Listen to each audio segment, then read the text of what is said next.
नमस्कार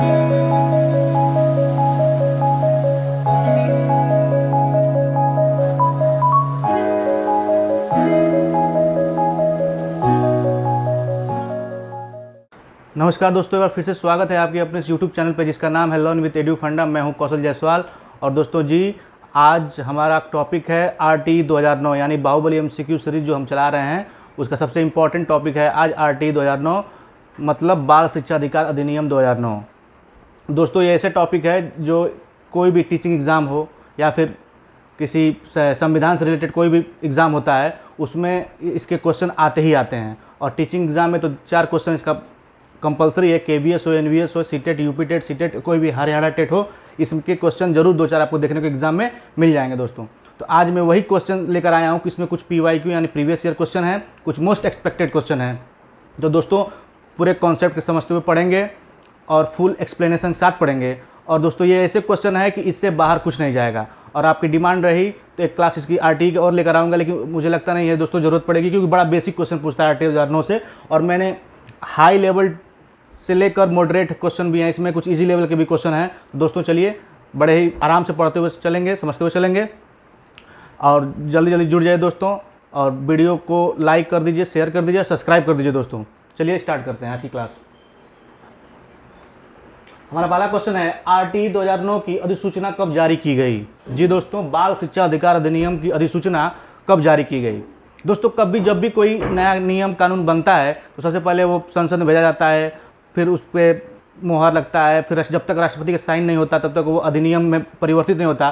तो दोस्तों इस सब में इम्पॉर्टेंट है कब वो लोकसभा में भेजा गया, कब राष्ट्रपति ने उस पर शासन साइन किया, कब वो देश में लागू हुआ।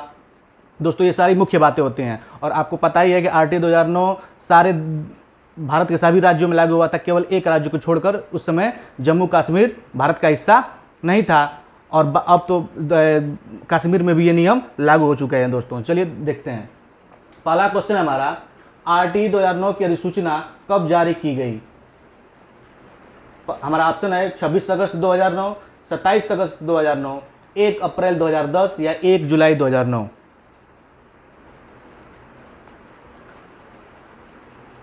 उम्मीद है आपने आंसर दे दिया होगा दोस्तों। तो कब साइन की गई थी आरटी 2009 की अधिसूचना? 27 अगस्त 2009 को जारी की गई थी, 27 अगस्त 2009। अगला क्वेश्चन है हमारा, आरटी 2009 किस संविधान संशोधन के तहत लागू किया गया था। जी दोस्तों, आपको पता ही होगा कि संविधान के प्रस्तावना में केवल एक बार संशोधन हुआ है, 42वां संविधान संशोधन। वही जो केशवानंद भारती वाला केस था उसके बाद से कई बार संशोधन हुए हैं, जैसे 73वां, 42, 91वां, 93वां। तो आरटी 2009 दोस्तों 2002 में जो संशोधन हुआ था, 86वां संशोधन, उसमें ये लागू किया गया था। तो आपको आंसर पता ही हो गया कि आरटी 2009 किस संविधान संशोधन के तहत लागू हुआ था वो दोस्तों। तो 86वां संशोधन 2002 में ये संशोधित हुआ था। अगला है, आरटी 2009 के अनुसार विद्यालय का प्रकार नहीं है, सरकारी, निजी, खास श्रेणी या फिर पब्लिक स्कूल।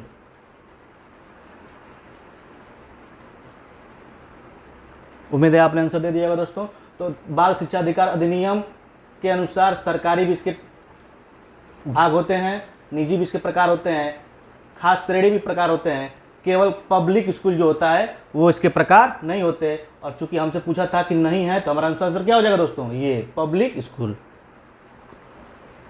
बेसिकली देखा जाए तो दोस्तों आरटी 2009 6 से 14 वर्ष तक के बच्चों के लिए था कि इन्हें जो प्रारंभिक शिक्षा मिलनी चाहिए वो भारत सरकार की तरफ से मुफ्त मिलेगी। और जैसा कि आपको पता था कि पहले विद्यालय गांव में विद्यालय दूर पे होते थे, तो इसलिए एक नियम निकाला गया कि 1 से 2 किलोमीटर के अंदर ही सारे विद्यालय खोले जाएंगे। उसके जगह पे ये भी बताया गया कि जो बच्चे पढ़ाई अपना छोड़ दिए हैं बीच में, अगर वो एडमिशन लेना चाहते हैं तो उस पर कोई भी बाउंडेशन नहीं है कि वो निचले क्लास में ही एडमिशन लें।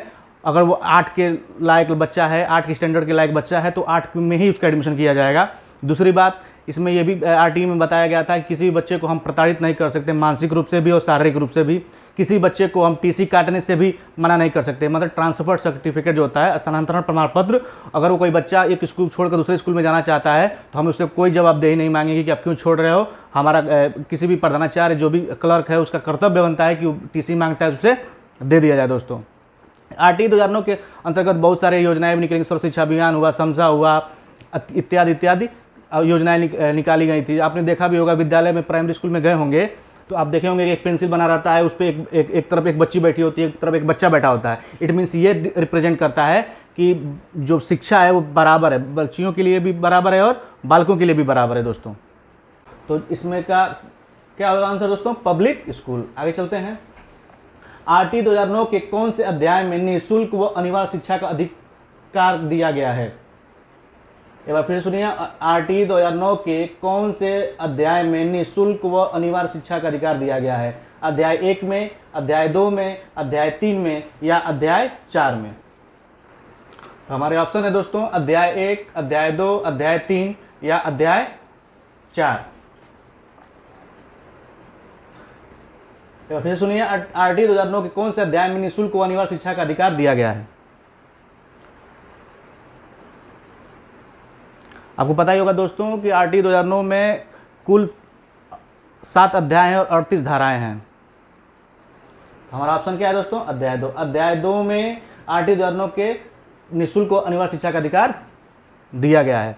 और आपको पता ही होगा दोस्तों 7 अध्याय में सबसे बड़ी अध्याय कौन सी है? अध्याय 4। अध्याय 4 में ही सबसे ज़्यादा बड़ा है, उसमें बच्चों शिक्षकों का कर्तव्य बच्चों का भी कुछ दिया गया है। दोस्तों तो आप सभी अध्याय को एक फॉर्मली पढ़ लीजिएगा। वैसे मैंने सारे क्वेश्चन हर अध्याय से कुछ न कुछ क्वेश्चन इसमें शामिल किए हैं। दोस्तों आगे चलते हैं। आरटी 2009 के अनुसार 6 से 14 वर्ष तक के बच्चों को उम्र के आधार पर प्रवेश दिया जाए, इसका उल्लेख किस धारा में है? धारा 2, धारा 3, धारा 5 या धारा 1?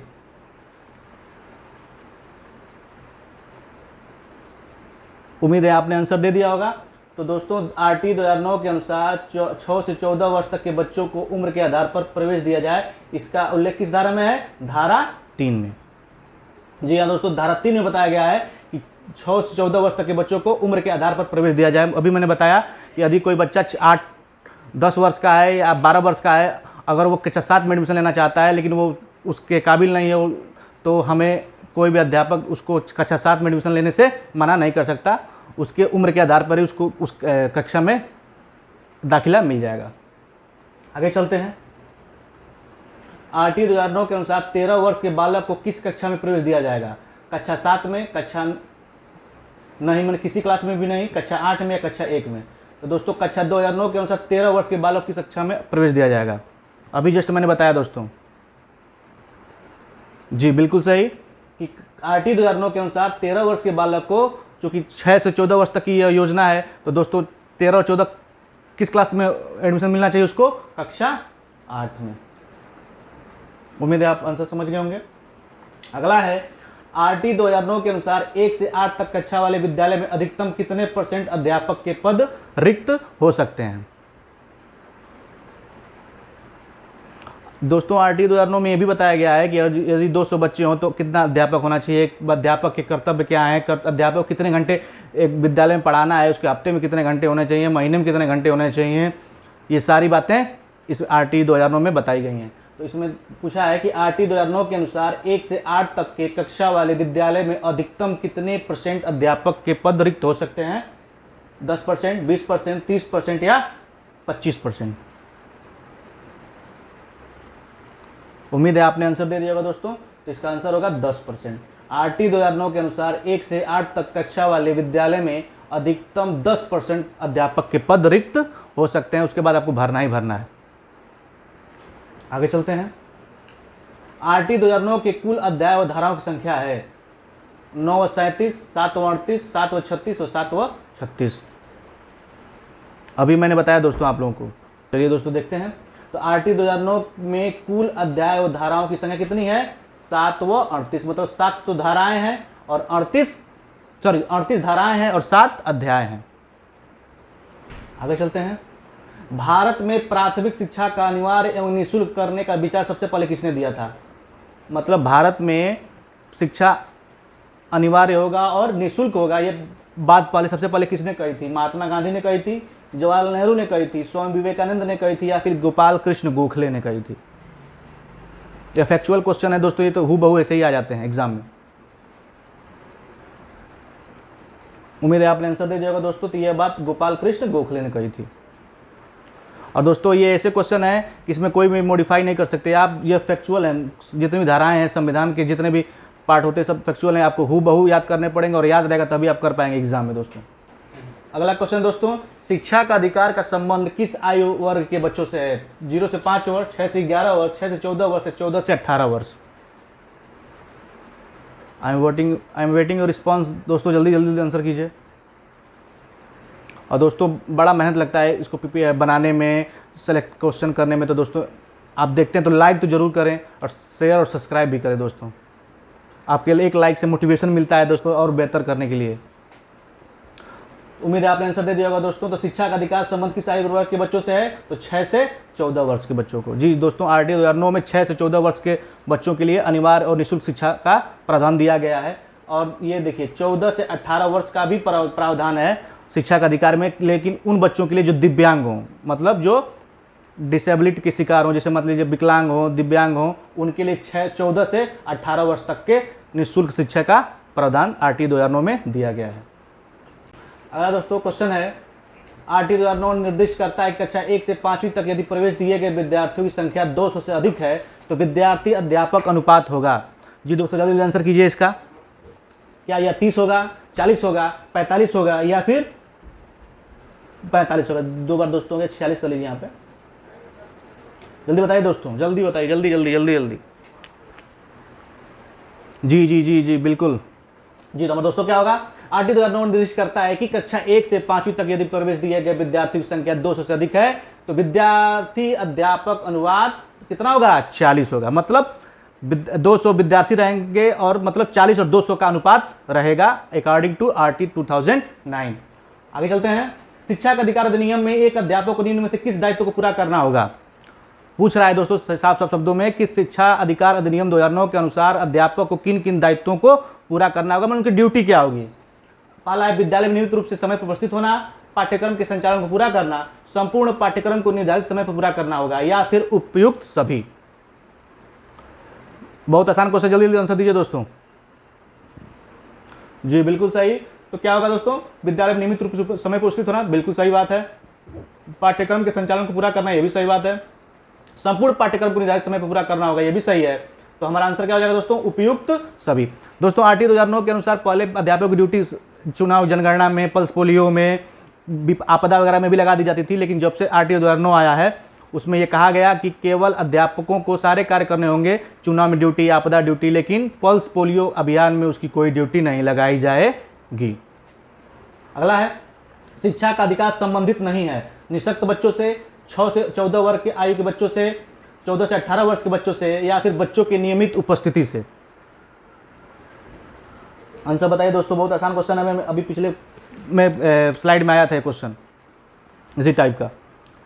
उम्मीद है आपने आंसर दे दिया होगा दोस्तों। तो शिक्षा का अधिकार संबंधित नहीं निःशक्त बच्चों से, बिल्कुल सही है।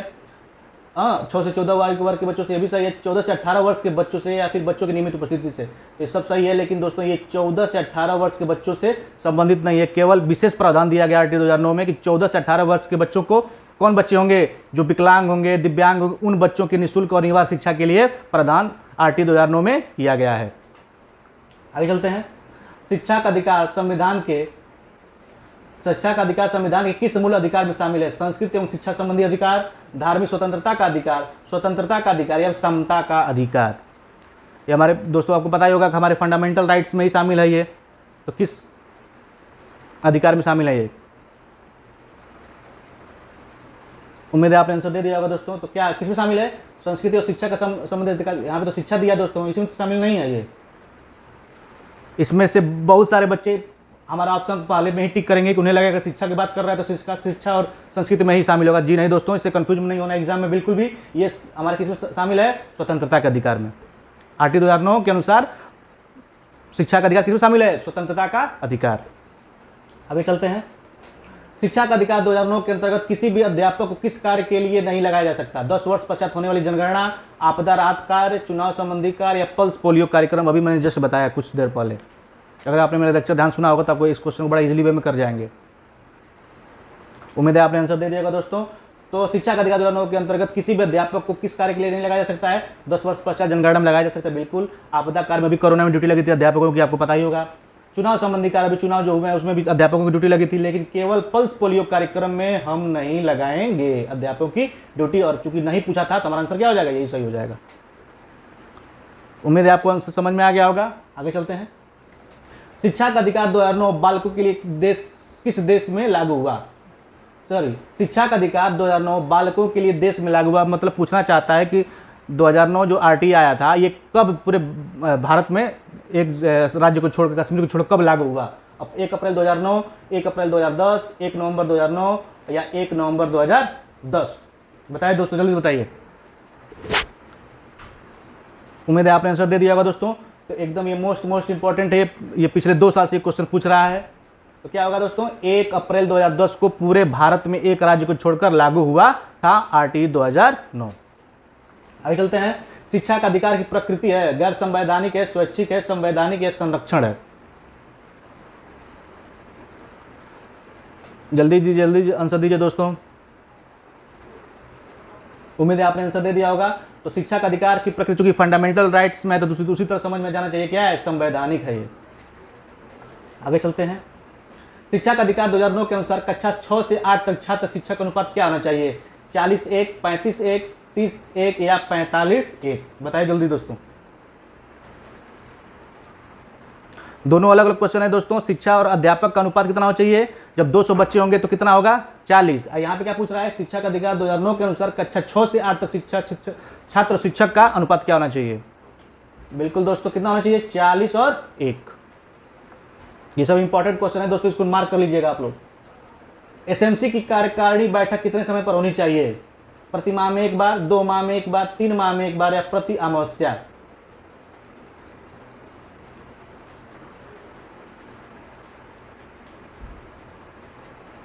ये एक तरह की एक समिति होती है दोस्तों।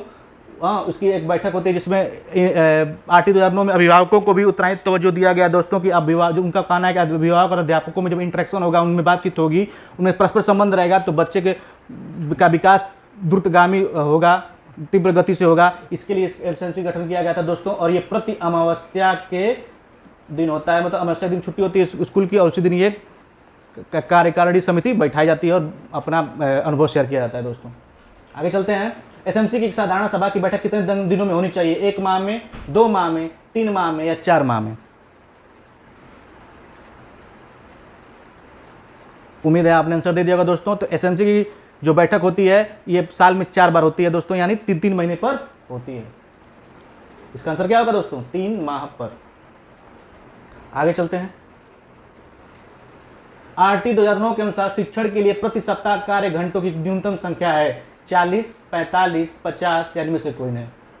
मतलब ये पूछना चाहता है कि जो बाल अधिकार शिक्षा अधिकार अधिनियम जो आया था आरटी 2009 के अनुसार शिक्षण के लिए प्रति सप्ताह, माने एक अध्यापक को प्रति सप्ताह में कितने घंटे इसको स्कूल में पढ़ाना होगा, चाहे कितने घंटे उसको बताए गए हैं?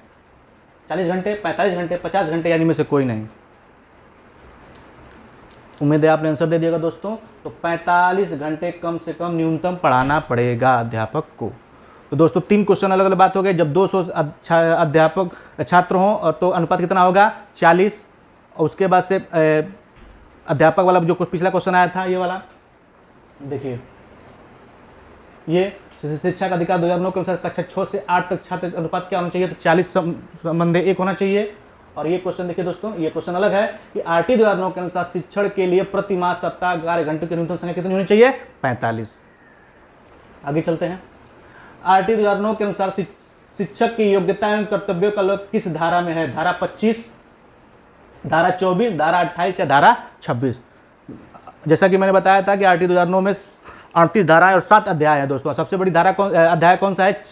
अध्याय 4। कुल धाराएं कितनी है? 38। अध्याय कितने हैं? 7। सबसे बड़ी धारा कौन सी है? 4।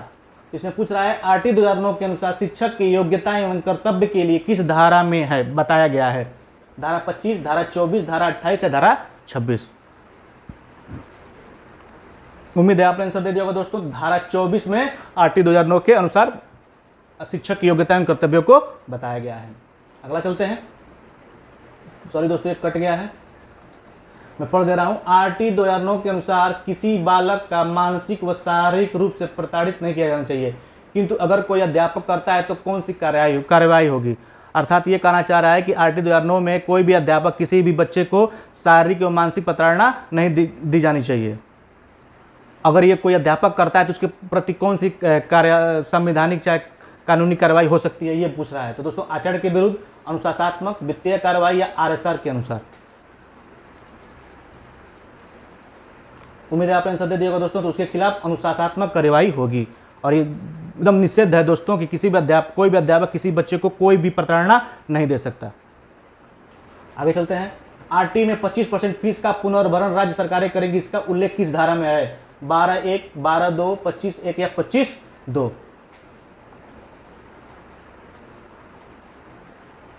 उम्मीद है आपने आंसर दे दिया होगा दोस्तों। तो आरटी में 25% फीस का पुनर्भरण राज्य सरकारें करेंगी, इसका उल्लेख किस धारा में? इसका अर्थ यह है कि अगर 100% फीस लगता है तो 25% राज्य सरकार देगी और 75% केंद्र सरकार के वहन करेगी। तो दोस्तों, ये किस धारा में बताया गया है? तो 12(2) में बताया गया है। आगे चलते हैं। आंगनवाड़ी बालवाड़ी से 3 से 6 वर्ष तक के बच्चों के लिए खोले जाएंगे का उल्लेख है। मतलब जो आप प्राइमरी स्कूल में देखे होंगे, एक आंगनबाड़ी होता है, वहीं जो वो खाने पीने वाले बच्चे जाते हैं, खाना मिलता है ना, वो बिस्किट वगैरह कुछ मिलता है। तो आंगनबाड़ी और बालवाड़ी जो 3 से 6 वर्ष तक के बच्चों के लिए खोले जाएंगे, इसमें वो किस धारा में उल्लेख है इसका, ये पूछ रहा है दोस्तों। धारा 4, धारा 7, धारा 11 या धारा 9? उम्मीद है आपने आंसर दे दिया होगा दोस्तों। तो ये बात किसमें कही गई है? धारा 11 में। एक बहुत इंपॉर्टेंट क्वेश्चन है दोस्तों, इसको आप नोट कर लीजिएगा, या फिर इसका पीडीएफ लेने के लिए हमारे टेलीग्राम को ज्वाइन कर लीजिएगा। लर्न विद एडू फंडा के टेलीग्राम ज्वाइन कर लीजिएगा, वहाँ पे इसको पीडीएफ दे दी जाएगी। आरटी 2009 लागू होने के 3 वर्ष के अंदर ऐसे स्थानों पर स्कूल खोले जाएं जहां कोई स्कूल नहीं है, इससे संबंधित तथ्य नहीं है। 1 किलोमीटर प्राथमिक स्कूल, 2 किलोमीटर उच्च प्राथमिक स्कूल, 6 से 11 वर्ष के बच्चों की संख्या 20 होने पर या 5वीं कक्षा में 20 बच्चे होने पर यूपीएस खोला जाए। अभी मैंने स्टार्टिंग में ही बताया था कि आरटी 2009 का क्या रूल और रेगुलेशन है, उसे क्या अधिकार है, उसने क्या बताया है। उम्मीद है आपने आंसर दे दिया होगा दोस्तों। तो एकदम सही बात है, आरटी 2009 में 1 किलोमीटर प्राथमिक स्कूल खोले जाएं, ये बात कही गई है। 2 किलोमीटर पर उच्च प्राथमिक में 6 से 8 तक खोले जाएं, ये भी बात कही गई है। और 6 से 11 वर्ष के बच्चों की संख्या 20 होने पर ये भी बात कही गई, लेकिन ये बात नहीं कही गई क्योंकि नहीं पूछा था। तो ये हमारा क्वेश्चन क्या हो जाएगा? सही हो जाएगा। आगे चलते हैं। आरटी 2009 में किस धारा को बालकों हेतु स्वर्ग अथवा स्वर्ण धाराएं कहते हैं? 4, 7, 7, 11, 11, 16, 16, 17? बताइए दोस्तों। मतलब पूछ रहा है कि 38 धाराओं में किस धाराओं को बालकों के लिए सबसे मतलब उपयोगी माना गया है, उसे स्वर्ण धारा और स्वर्ण धाराएं कहा गया है। उम्मीद है आपने आंसर दे दिया होगा।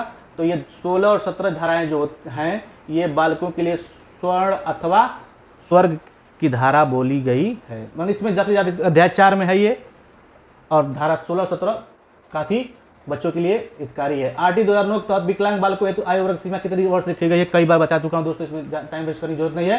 कितना है? 6 से 18 वर्ष। केवल विकलांग बच्चों के लिए 6 से 18 वर्ष, सामान्य बच्चों के लिए 6 से 14 वर्ष। लास्ट क्वेश्चन है आज का। आरटी 2009 एंथम आरटी गान को अपनाया किस तारीख को अपनाया गया था? 4 जुलाई 2013, 1 अप्रैल 2010, 1 अप्रैल 2009? बताइए दोस्तों, जल्दी बताइए। उम्मीद है आपने आंसर दे दिया होगा दोस्तों। 4 जुलाई 2013 को अपनाया गया था। इसका कॉन्सेप्ट किसने दिया था? जावेद अख्तर ने इसको बनाया था, सोनू निगम ने इसको गाया था। जावेद अख्तर ने इसका म्यूजिक दिया था। टन टन टन टन स्कूल घंटी बजी, ऐसे कुछ सॉन्ग था, आप यूट्यूब पर सर्च करके देख सकते हैं। और इसे गाया था सोनू निगम ने। और ये 4 जुलाई 2013 को आरटी 2009 एंथम को अपनाया गया था। उम्मीद है आपको ये वीडियो पसंद आई होगी दोस्तों। ये काफ़ी इंफॉर्मेटिव थी। इसे हल्के में ना लें, इसे नोट कर लें, 2-4 बार रिवाइज करें, याद हो जाएगा। क्योंकि इससे 2 प्रश्न 3 प्रश्न फंसने ही फंसने हैं। अगर आप एग्जाम हाल में जाएंगे और ये प्रश्न आ जाएंगे, तब मेरी याद आएगी आपको कि कौशल सर ने पढ़ाया था और हमने ध्यान नहीं दिया। दोस्तों, इसको वो कर लीजिएगा। और वीडियो पसंद आई हो तो लाइक करें, शेयर करें, सब्सक्राइब करें। सब्सक्राइब जरूर करें और लाइक जरूर करें दोस्तों। आपके एक लाइक से मोटिवेशन मिलता है। तब तक के लिए पढ़ते रहिए। Good luck, thank you.